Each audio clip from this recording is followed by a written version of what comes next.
सारी दुनिया है लॉकडाउन में, कोरोना है सबका रोना। डरने वाली बात नहीं है, सावधानी हमको रखनी है। 1 मीटर की दूरी से ही बात है हम सबको करनी है। बच्चों आओ पढ़ो सभी, कोरोना से डरो नहीं। बच्चों आओ पढ़ो सभी, कोरोना से डरो नहीं। पढ़ना लिखना है सबको, आगे बढ़ना है सबको।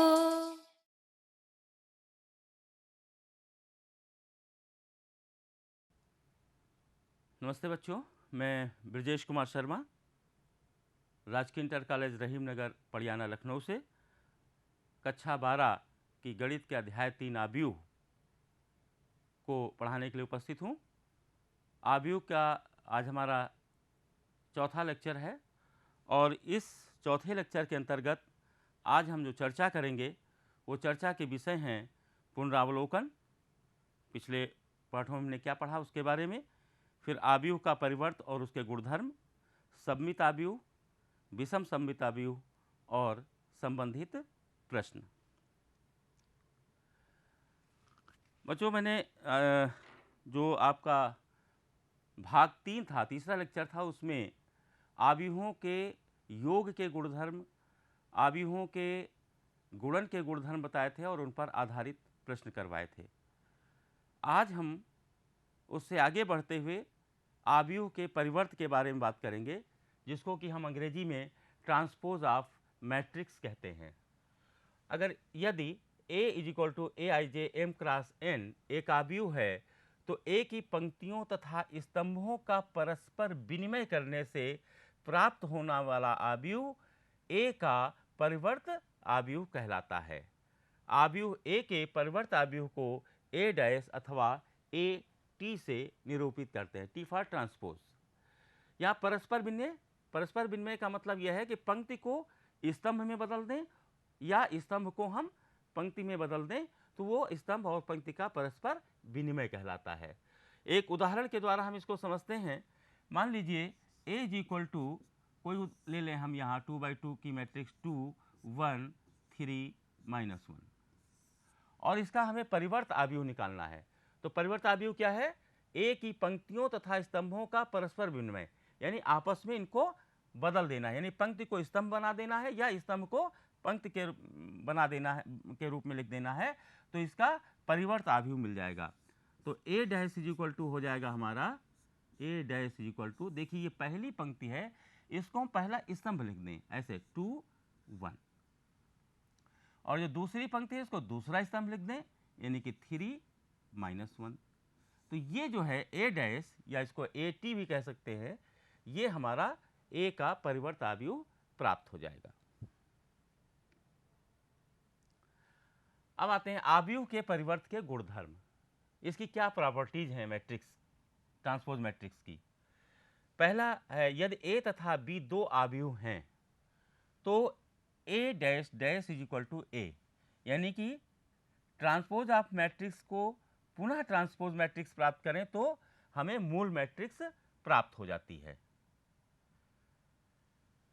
दूसरा है K A डैश = ये बाहर डैश लगा हुआ है, यानी कि कोई अचर राशि से अगर किसी मैट्रिक्स के सभी अवयवों को गुणा किया गया है और उसका हम ट्रांसपोज मैट्रिक्स निकालते हैं तो हम उस ट्रांसपोज मैट्रिक्स से उस अचर राशि को बाहर कर सकते हैं K को, और K A डैश हमें एक K into transpose of A matrix प्राप्त हो जाएगी। तो K A dash = K A dash. A plus B dash, अगर ये दो मैट्रिक्स A B का योग निकाला गया, उसका ट्रांसपोज निकाला गया, तो ये बराबर होगा A dash plus B dash, यानी कि transpose of A matrix plus transpose of B matrix. A B dash अगर गुणनफल है A और B का और उसका ट्रांसपोज मैट्रिक्स निकालते हैं, परिवर्त आव्यूह निकालते हैं, तो A B डैश बराबर होगा B dash into A dash. इसमें क्रम बदल जाता है, B पहले आ गया B डैश और उसके बाद में A डैश, B का परिवर्त आव्यूह पहला, उसके बाद A का परिवर्त आव्यूह। इसको हम कुछ प्रश्न के माध्यम से समझेंगे। इन जो प्रॉपर्टीज हैं परिवर्त के अवयव की, उनको हम इन प्रश्नों के माध्यम से समझने का प्रयास करेंगे। पहली प्रॉपर्टी थी a dash dash equal to a। तो ये a है हमारा और इसको हम पहला प्रश्न हल करने जा रहे हैं। तो a डैश a है 3√3(2)(4)(2)(0). तो a डैश हमारा क्या हो जाएगा, a डैश हो जाएगा, इसको हम जो पहली पंक्ति है इसको पहला स्तंभ बना दें, यानी कि 3√3 और 2। इसी तरह से दूसरी पंक्ति है इसको दूसरा स्तंभ बना दें, पंक्ति को हम विनिमय कर देते हैं स्तंभ में, ये 4, ये 2, ये 0, ये आ गया a डैश, a का परिवर्त। अब a के परिवर्त को पुनः हम इसका परिवर्त अवयव प्राप्त करना चाहें अगर, यानी कि a डैश डैश, तो क्या होगा, अब हम फिर जो पंक्ति है उसको क्या बनाएंगे, स्तंभ बनाएंगे। पहली पंक्ति है 3 4, तो ये बन जाएगा 3 4 पहला स्तंभ। दूसरी पंक्ति है √3 2, तो ये दूसरा स्तंभ बन जाएगा √3 2। और तीसरी पंक्ति है 2 0, तो ये तीसरा स्तंभ बन जाएगा 2 0। और देखिए ये वही है 3√3 2 4 2 0, यानी कि A मैट्रिक्स, ये आ गया A मैट्रिक्स। तो A dash dash is equal to A। ये जो हमने पहली प्रॉपर्टी बताई थी, पहला जो गुणधर्म था परिवर्त अवयव का, वो यहाँ पर सिद्ध हो गया। एक ये है a plus B dash is equal to a dash plus B dash. इस प्रश्न के माध्यम से हम समझेंगे कि ये प्रॉपर्टी सत्य है। तो a प्लस बी डैश निकालने के लिए ये दूसरा प्रश्न हल करेंगे हम। यहाँ पर a प्लस बी पहले हम निकालें, a plus B is equal to, a का पहला एलिमेंट है 3, दूसरा है 2, तो 3 2 5, या लिख लें 3 + 2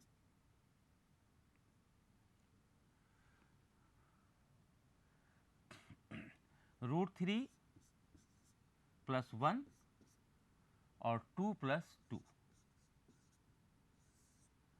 या 4 + 1 2 + 2 देन 0 + 4, यानी कि a plus B is equal to हमें मिल गया 3 2 5 4 1 5 √3 + 1 2 2 4 2 2 4 और 0 4 4। अब a plus B dash left hand side is equal to, इसका जो पहली पंक्ति है उसको पहला स्तंभ बना देंगे, 5 √3 + 1 और 4। ये पहली पंक्ति को पहला स्तंभ बना दिया, दूसरी पंक्ति को दूसरा स्तंभ बना देंगे, 5 4 4, ये आ गया a प्लस बी डैश। ये हमारा समीकरण 1 मिल गया। अब राइट हैंड साइड निकालते हैं, a dash plus B dash. तो a dash is equal to है हमारा, यहाँ निकाला अभी हमने, ये 3 4 √3 2 2 0, ये a डैश है। और b डैश क्या निकलेगा,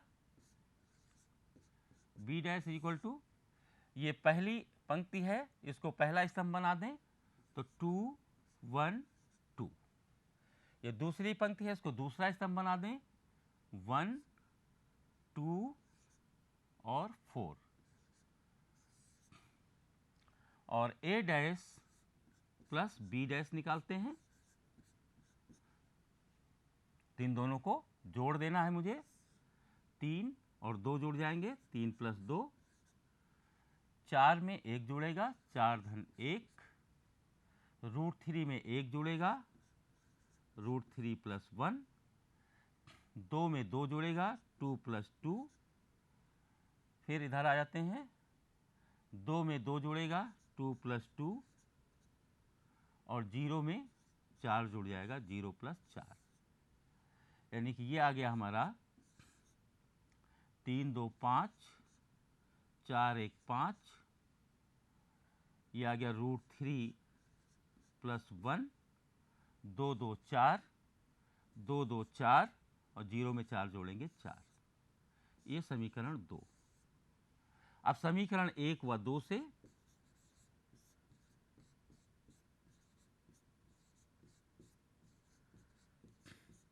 a प्लस बी डैश है 5 5। देखिए यहाँ समीकरण 2 में a dash plus B dash की पहली पंक्ति 5 5 है। यहाँ दूसरी पंक्ति है √3 + 1 और 4। देखिए यहाँ दूसरी पंक्ति है √3 + 1 4। तीसरी पंक्ति में 4 4 एलिमेंट हैं, यहाँ भी तीसरी पंक्ति में 4 4 एलिमेंट हैं। यानी कि समीकरण 1 और 2 के राइट हैंड साइड बराबर हैं, इसलिए इसके जो लेफ्ट हैंड साइड हैं वो बराबर होंगे। यानी कि a plus B dash is equal to होगा a dash plus B dash. और ये जो है सिद्ध हो गया या सत्यापित हो गया। एक और प्रश्न है उसी के गुणधर्म पर, परिवर्त के गुणधर्म पर आधारित, जो गुणनफल की प्रॉपर्टी है।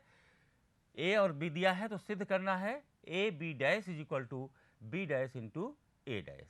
हमने बताया था वहाँ पर पीछे कि गुणनफल में क्या होता है, जो ट्रांसपोज मैट्रिक्स होती है b वो आगे आती है, a पीछे आती है, b डैश फिर a डैश। तो इसको सत्यापित करते हैं। तो ए बी डैश पहले लेफ्ट हैंड साइड लेते हैं। ए बी डैश निकालने के सबसे पहले हम ए बी निकालें। ए बी ए है हमारा 2 4 5 इंटू बी है 1 3 6।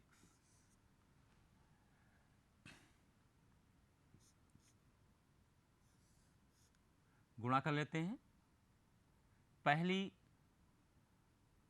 पंक्ति को पहले स्तंभ से गुणा, तब पहला आएगा तो 2 × 2।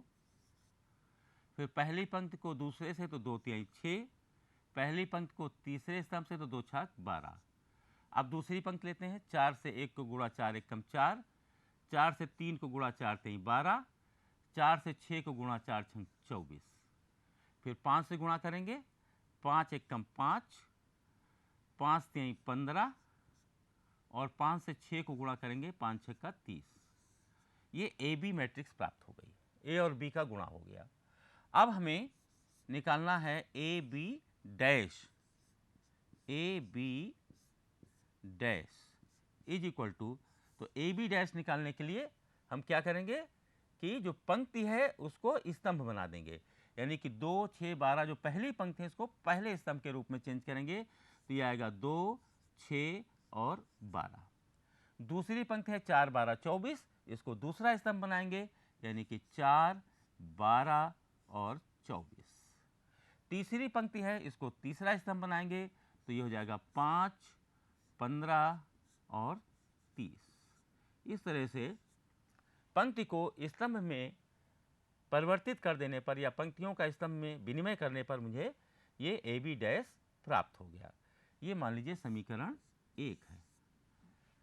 लेफ्ट हैंड साइड निकल आया। Now right hand side B dash into A dash. तो सबसे पहले हमें बी डैश निकालना होगा। Then B dash is equal to B का परिवर्त आव्यूह, बी है 1 3 6। तो इसका जो एक ही पंक्ति है इसमें, तो एक स्तंभ बनेगा और ये स्तंभ बन जाएगा 1 3 6। ए एक स्तंभ है, स्तंभ आव्यूह है, तो ए डैश जो होगा वो स्तंभ को हम क्या करेंगे, पंक्ति में बना देंगे। तो 2 4 5 है, तो ये 2 4 5 ये एक पंक्ति आव्यूह हो गया। यानी कि यहाँ पर देखिए जो पंक्ति आव्यूह था उसका परिवर्त स्तंभ आव्यूह है और जो स्तंभ आव्यूह था उसका परिवर्त पंक्ति आव्यूह हो गया। अब हम इनका गुणा करते हैं। B dash into A dash is equal to 1 3 6 into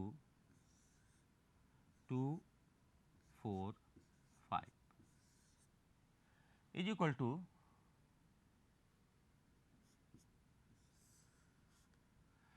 अब पहली पंक्ति को पहले स्तंभ से गुणा, 1 दूनी 2 प्लस यहाँ पर हम 1 से 2 को गुणा किया 2, फिर 1 को गुणा 4 से गुणा करेंगे 4 और 1 से गुणा किया हमने 5 को, तो आ गया 5।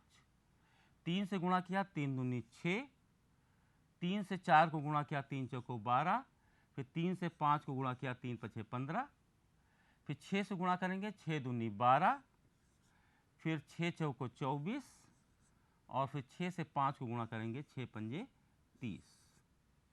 ये हमारा आ गया बी डैश ए डैश। ये आ गया समीकरण 2।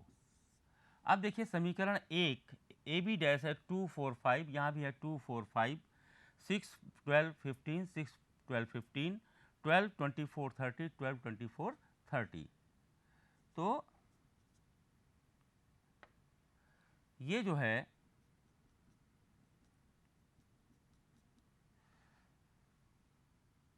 इसके दोनों राइट हैंड साइड बराबर हैं, इसलिए left hand side A B dash जो है वो बराबर होगा B dash into A dash.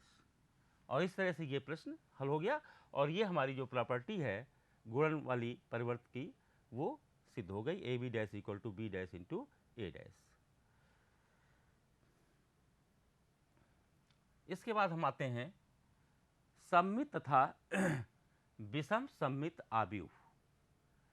तो यदि a इज इक्वल टू ए आई जे कोई वर्ग आव्यूह है तो a सममित कहलाता है यदि a dash is equal to a, यानी किसी आव्यूह का परिवर्त आव्यूह अगर उसी आव्यूह के बराबर है तो ऐसा जो आव्यूह है वो सममित आव्यूह कहलाएगा। और a विषम सममित कहलाता है यदि a dash is equal to minus a, यानी किसी आव्यूह का परिवर्त आव्यूह अगर ऋण आव्यूह के बराबर है तो वो आव्यूह विषम सममित आव्यूह कहलाएगा। एक उदाहरण के द्वारा हम इसको समझने का प्रयास करते हैं। पहले हम सममित आव्यूह कर लेते हैं। a इज इक्वल टू मान लीजिए हमने ले लिया यहाँ पर 1 -1, यहाँ ले लिया -1 2, ठीक। अब a डैश निकालें तो ये पहली पंक्ति है, इसको पहला स्तंभ बना देंगे 1 -1, दूसरी पंक्ति है इसको दूसरा स्तंभ बनाएंगे -1 2। अब देखिए a डैश और a दोनों बराबर हैं, समान अवयव हैं दोनों जी। पहली पंक्ति में 1 -1 1 -1, दूसरी पंक्ति में -1 2 -1 2।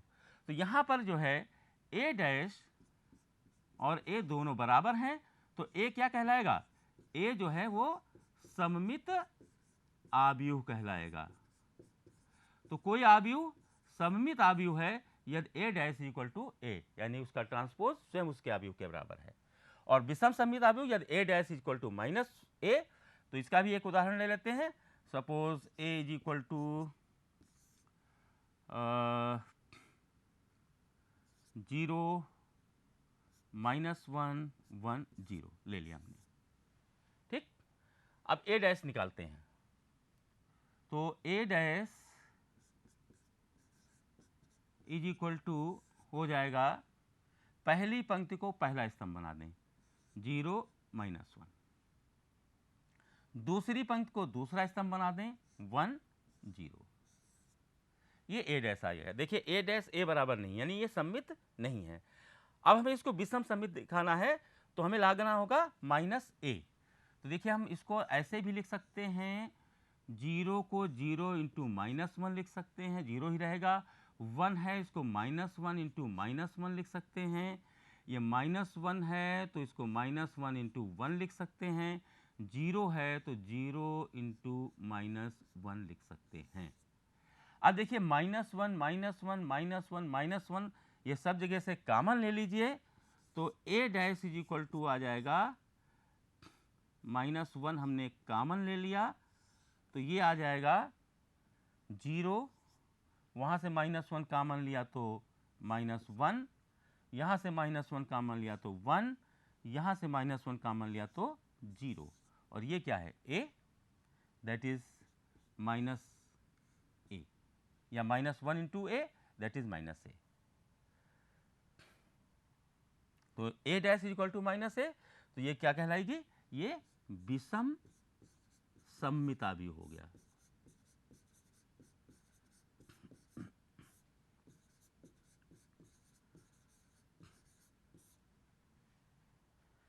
नेक्स्ट, कुछ महत्वपूर्ण तथ्य हैं किसी वर्ग आव्यूह के लिए a प्लस a डैश एक सममित आव्यूह होता है। दूसरा, a माइनस a डैश एक विषम सममित आव्यूह होता है। दूसरा है, किसी वर्ग आव्यूह को एक सममित तथा एक विषम सममित आव्यूहों के योगफल के रूप में व्यक्त किया जा सकता है। कोई वर्ग आव्यूह a है तो उसको हम एक सममित आव्यूह और एक विषम सममित आव्यूह के योगफल के रूप में व्यक्त कर सकते हैं। a प्लस a डैश सममित आव्यूह है तो इसका आधा कर दें, half a plus a dash, ये भी सममित होगा। अगर a प्लस a डैश सममित आव्यूह है तो half a plus a dash भी सममित आव्यूह होगा। और a माइनस a डैश विषम सममित आव्यूह होता है, इसलिए half a minus a dash भी एक विषम सममित आव्यूह होगा। और half a plus a dash जो सममित आव्यूह है, half a minus a dash जो विषम सममित आव्यूह है, दोनों को अगर हम जोड़ दें तो a के बराबर होगा। यानी कि किसी भी वर्ग आव्यूह को एक सममित तथा एक विषम सममित आव्यूह के योगफल के रूप में हम व्यक्त कर सकते हैं। एक उदाहरण के द्वारा हम इसको समझेंगे। एक प्रश्न हल करते हैं। एक आव्यूह है 6 माइनस 2 2 माइनस 2 3 माइनस 1 2 माइनस 1 3 को एक सममित तथा एक विषम सममित आव्यूहों के योग के रूप में व्यक्त कीजिए। इस प्रश्न के माध्यम से हम उस महत्वपूर्ण तथ्य को समझने का प्रयास करते हैं। यह आव्यूह है हमारा a is equal to 6 minus 2 2 minus 2 3 minus 1 2 minus 1 3। ठीक, a dash is equal to, इसकी ट्रांसपोज मैट्रिक्स निकालेंगे, परिवर्त आव्यूह, पहली पंक्ति को पहला स्तंभ यानी 6 माइनस 2 2, दूसरी पंक्ति को दूसरा स्तंभ माइनस 2 3 माइनस 1, तीसरी पंक्ति को तीसरा स्तंभ यानी कि 2 माइनस 1 3। इस तरह से हमने इनको चेंज कर दिया और ये हमारा जो है आ गया a डैश। अब a प्लस a डैश निकालेंगे। 6, दोनों को जोड़ना पड़ेगा a प्लस a डैश में, तो 6 प्लस 6 ये जुड़ जाएंगे, 12 हो जाएगा। माइनस 2 जोड़ेगा माइनस 4 हो जाएगा। 2 में 2 जोड़ेगा 4 हो जाएगा। माइनस 2 में माइनस 2 जोड़ेगा माइनस 4 हो जाएगा। इस 3 में यह 3 जोड़ेगा 6 हो जाएगा। और इस माइनस 1 में माइनस 1 जोड़ेगा माइनस 2 हो जाएगा। इसके बाद हम तीसरी पंक्ति के अवयव जोड़ते हैं। यहाँ 2 है, यहाँ 2 है, 2 2 4 हो गया, माइनस 1 माइनस 2 हो गया और 3 मिलकर के 6 हो गया।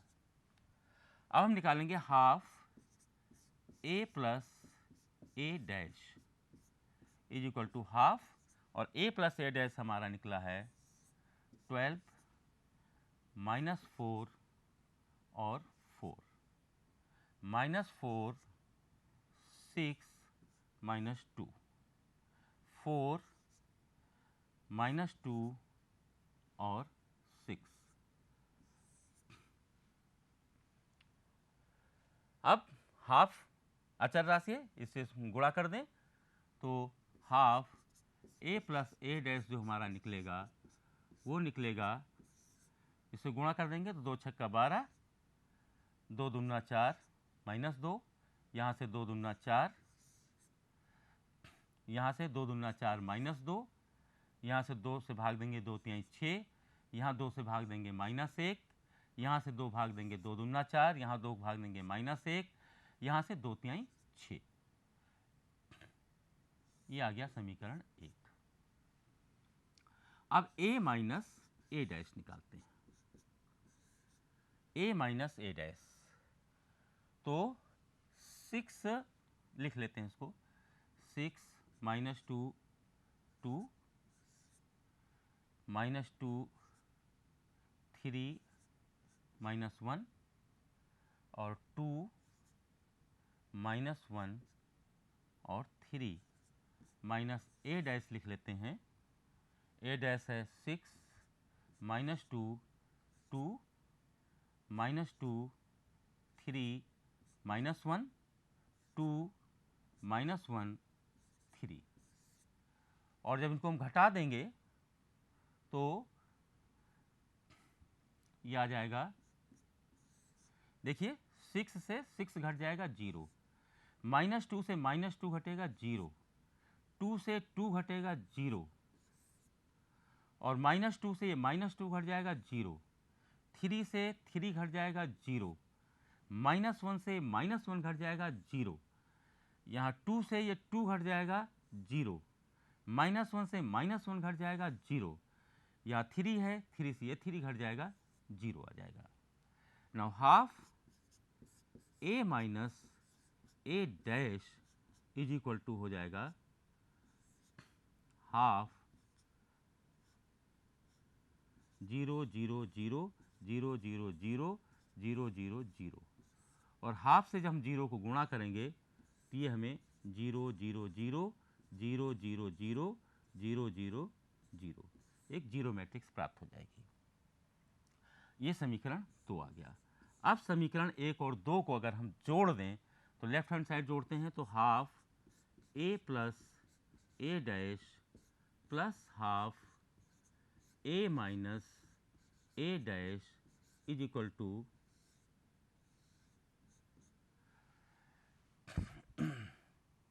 Half a plus a dash, ये निकाला हमने 6 -2 2 -2 3 -1 और 2 -1 3 प्लस 0 0 मैट्रिक्स, जीरो मैट्रिक्स आई है। Half a minus a dash, ये पूरा 0 0 आया, 0 0 0 0 0 0 0 0 0, और जब इन दोनों मैट्रिक्स को हम जोड़ेंगे, चूंकि जीरो मैट्रिक्स इसमें जोड़ेगी तो यही मैट्रिक्स मिल जाएगी, 6 प्लस 0 0 -2 प्लस 0 0, यानी कि आ जाएगा 6 -2 2 -2 3 -1